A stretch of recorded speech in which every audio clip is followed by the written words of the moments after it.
Today, I would like to introduce the movie titled Perfect Sense. The movie about a mysterious disease that causes people to lose all their senses. Before each sense disappears, they will experience an intense emotional symptom. How will humanity adapt to this disease? Let's watch the movie. In Glasgow, Scotland, professional chef Michael begins a new day with a woman sharing his bed. However, instead of cuddling her, he asks her to go home because it's impossible for him to sleep with another person in his bed, and besides, he has to go to work soon. Meanwhile, epidemiologist Susan goes for a walk on the beach with her sister Jenny, who is scolding her for smoking again. Susan recently ended a relationship and has been in a bad mood since, so to deal with all her anger she begins throwing rocks at the seagulls. Sometime later, Michael arrives at the restaurant he works at and has a very usual day with lots of clients to please and co-workers teasing him for dumping yet another woman after just one night. Susan, on the other hand, has a very unusual day when she finally goes back to work after having been absent since her breakup. Her boss Stephen stops her when she's on her way to the lab and takes her with him to the hospital, since apparently they're needed there. There's a man with a condition they can't put their fingers on. His wife tells them he suddenly got very depressed and cried a lot, but he quickly got over it, and when he came back to himself, he had lost his sense of smell. Afterward, they interview the patient, who seems to be fine. No other symptoms besides the loss of smell. Susan begins wondering why this is such a weird case that they were called over, and Stephen explains cases like this have been found all over the world. They all appeared in the last 24 HS and had no contact with each other, so nobody has any idea of how it even got started.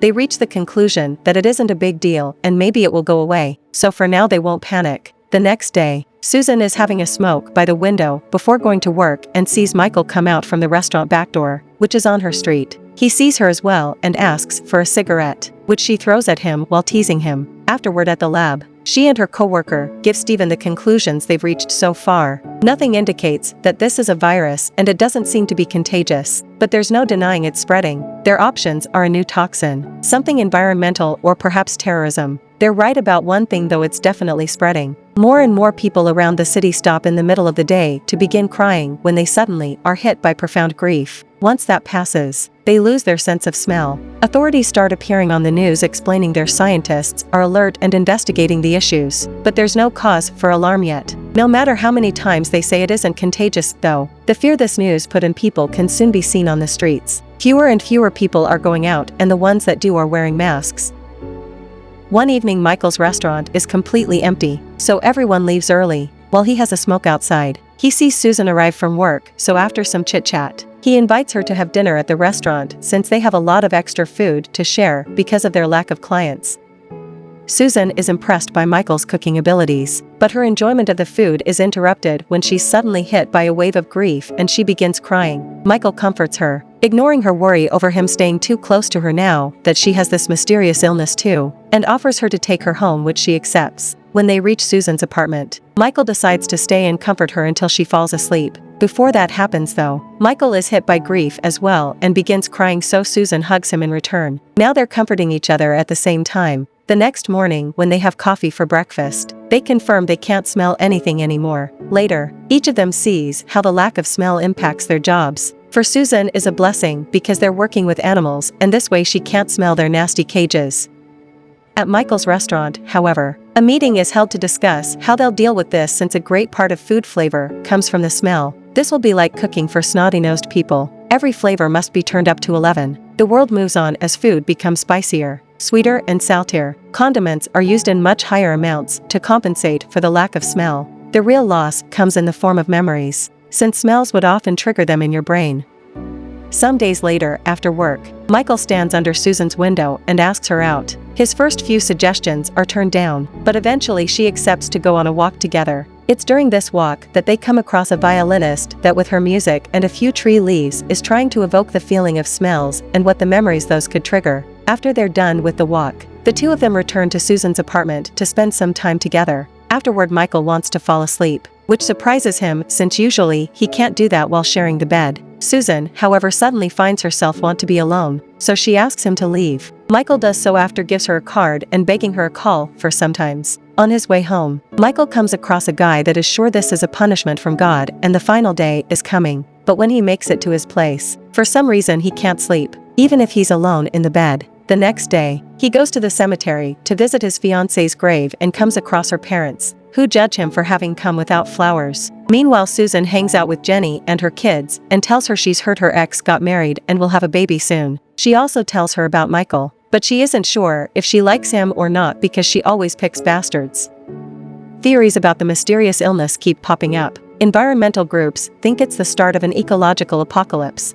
Intelligence claims it's an attack on the free world. Fundamentalists talk of God's punishment for humanity, and others blame capitalism, saying it's a scheme to stimulate the economy. There are even mentions of aliens. One afternoon, Susan hears some yelling coming from the lab and finds Steven having a panic and anxiety attack that is difficult to calm down even with sedatives. Moments later, in the parking lot, Susan begins having a panic attack as well, confirming this is a new symptom. And she isn't the only one. The co-worker that is trying to help her and Michael at his restaurant are going through the same thing. In fact, people all over the world are panicking. And these anxiety attacks are soon followed by a frenzied hunger that makes every person eat whatever they have at hand, from flowers and raw meat to lipstick and clothing. The frenzy is short-lived, and when everyone snaps out of it, a new realization hits them. Now they can't taste either. As the world comes to terms with this, Susan goes to see Michael at his place, seeking company and comfort. She tells him taste and smell are connected, so it's only natural for them to disappear as a pair, and this may mean their other sense will be fine, but it's just a theory. The next morning, Susan looks through the window and finds the world still moving and people still going to work, so they should do the same even if Michael isn't sure if he'll have a job in the first place. They also agree to start dating.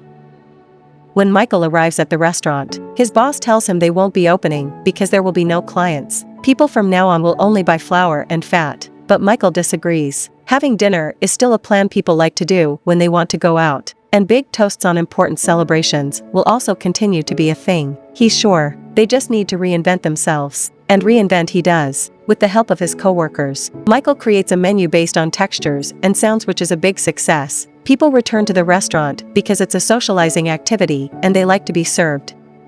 Little by little, the world moves on and life goes back to the usual routine. Taste is replaced by other sensations, and now there are more bands on the streets playing music. Although some people turn to questionable methods like inhaling laughing gas, Michael and Susan spend most of their free time together, having fun even while doing mundane things like bathing and shaving, which turns into a quirky little experience when they try eating the soap and shaving cream. Afterward, they spend their evening dancing while drinking and smoking, and Susan decides they should play a game called Make Me Special. There's only one rule: they have to confess something nobody else in the world knows. She begins by confessing she sometimes hates Jenny's children because she can't have her own. Her ovaries are crippled. In return, Michael tells her he used to have a fiancé that got sick, and instead of being by her side, he ran away like a coward. He often visits her grave because he doesn't want to forget the guilt he's felt. But as time passes, the guilt little by little fades away. This is the confirmation Susan needed to see she always falls for men that are bastards. But she realizes this time she doesn't mind because she's one too. Some days later, the lab gets a video call from Thailand. The scientist informs them that a new symptom has appeared: a fit of rage followed by loss of hearing, and he even displays this rage himself. Steven decides it's finally time to start panicking, and that's what the world does. Upon hearing the news, violent riots are started all over the world, fueled by the rage caused by the illness. All the unaffected can do is wait. After another night spent with Michael, which this time included taking a Polaroid picture together, Susan goes to work to hear some important news. A baby was born with all the senses, so this may be their chance to get some antibodies. Meanwhile, Michael finds the restaurant is being shut down because they found somebody infected on the 3rd floor. But in exchange, the council offers them a job. They want the kitchen employees to help cook for the quarantined. The menu is just pasta al dente, aka fat and flour. Since the entire street ends up shut, Michael waits nearby for Susan to arrive so he can invite her to stay with him now that she can't access her own place. Susan accepts, and on the way to his house, she stops the car for a moment. Knowing what awaits them in the future, she wants to hear all the noises of the world before she loses them as well. Once they make it to Michael's place, Susan makes a joke about them living together now, but Michael doesn't take it well. He begins insulting her and treating her like an object, bringing up her infertility and comparing her to fat and flour. Soon he begins getting violent as well, breaking things around the house, and while she knows this is a symptom, Susan is too scared and decides to leave. As she drives through streets filled with chaos, Michael snaps out of his rage outbreak and discovers he's lost his hearing. His house is quarantined too, and he receives strict orders to stay inside with a promise that water and food will be brought to him by government officials. This food turns out to be noodles, aka fat and flour. Meanwhile, Susan goes to the lab, but the only one there is Steven, who has lost all hope. She receives a call from Michael, apologizing for what happened and promising it was the disease talking, not himself. He even says, "I love you," but Susan can't deal with him now. So she throws the phone away and begins thrashing the office as rage finally hits her as well. Afterward, she falls asleep. And when she wakes up, she finds herself deaf. Wasting no time, she leaves the building to go stay with her sister, ignoring a raging Steven on the way. When he's sure there are no government officials around, Michael leaves his house and goes to Susan's windows. Since she isn't there, he enters the restaurant and finds his boss, who has also lost his hearing. Around the world, there are two movements now. The people that run through the streets and steal all they can because they still believe in the end of the world, and those who little by little begin to rebuild and bring back normalcy with sign language as the main form of communication. After a few days, Susan goes back to the lab where she finds their Polaroid picture and throws it away. Michael's restaurant reopens to cook dishes designed around texture, using lights to alert the cooks of when a new order comes in. When he visits a bar he used to go to with Susan, Michael is surprised to find bands still playing there because people like putting their hands and ears on the speakers. The vibrations are the closest thing they'll ever get to music again. Waiting for the worst to happen, people begin concentrating on visual things like reading, getting a tattoo, looking at paintings, or even at the sunset. Everyone is spending time with their families, except for Michael, who keeps getting drunk and calling out Susan's name under the window.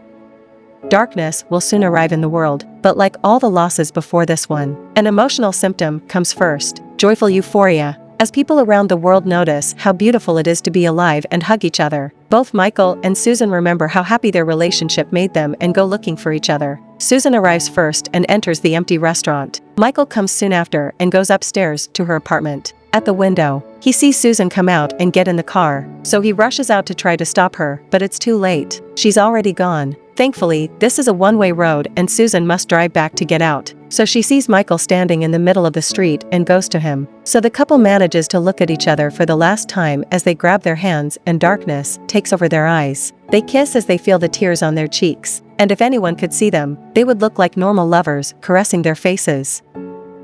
The movie ends here. Goodbye and see you again.